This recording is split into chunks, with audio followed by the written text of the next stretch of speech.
আসসালামু আলাইকুম ভিউয়ার্স। তো আজকে দেখাবো ফেসবুক পেজ অ্যাকাউন্ট কিভাবে ডিলিট করবেন। তো তার জন্য চলে যেতে হবে আমাদের ফেসবুক অ্যাকাউন্টে। যাওয়ার পরে দেখতে পাচ্ছেন এখানে প্রোফাইলে চাপ দেওয়ার পরে সেটিংসে চলে যাবো আমরা। যাওয়ার পরে দেখতে পাচ্ছেন অ্যাক্সেস অ্যান্ড ইনফো। তো দেখাচ্ছি আমি অ্যাক্সেস, দেখতে পাচ্ছেন এখানে অ্যাক্সেস এন্ড ইনফো। তো এখানে চাপ দেবো, তারপরে এখানে একটা অপশন আছে, এখানে আমরা চাপ দিয়ে নিব।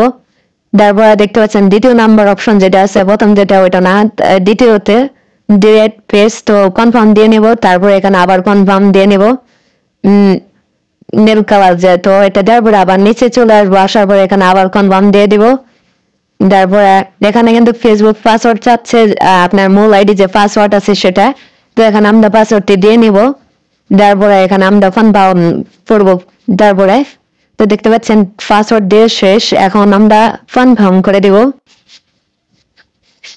এখানে ডিলিট লেখা আছে, তারপর এখানে দেখতে পাচ্ছেন ডিলিট পেজ। এখন কিন্তু আমাদের অ্যাকাউন্টটি কিন্তু ডিলিট হয়ে গেল। দেখতে পাচ্ছেন এখন যে আমার মূল আইডি আছে সেখানে কিন্তু পেজ থেকে অটোমেটিক চলে গেল।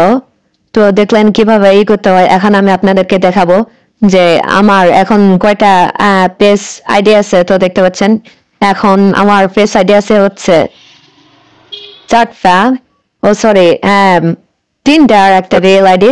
তো এখন আমি দেখাবো, এখানে সার্চ দিয়ে দেখাবো যে আপনার যে আমার যে আগের আইডিটা ছিল সে আইডিটা এখন আছে কিনা।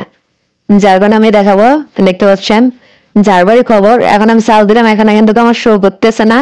আপনারা কিন্তু দেখতে পাচ্ছেন যে সার্চ দিচ্ছি কিন্তু আসলে আসতেছে না, কারণ ডিলিট হয়ে গেছে, একদম মিনিশে ডিলিট হয়ে গেছে। তো এই ছিল আজকের ভিডিওটি যদি অবশ্যই ভালো লেগে থাকে লাইক কমেন্ট শেয়ার করতে অবশ্যই বলবেন না।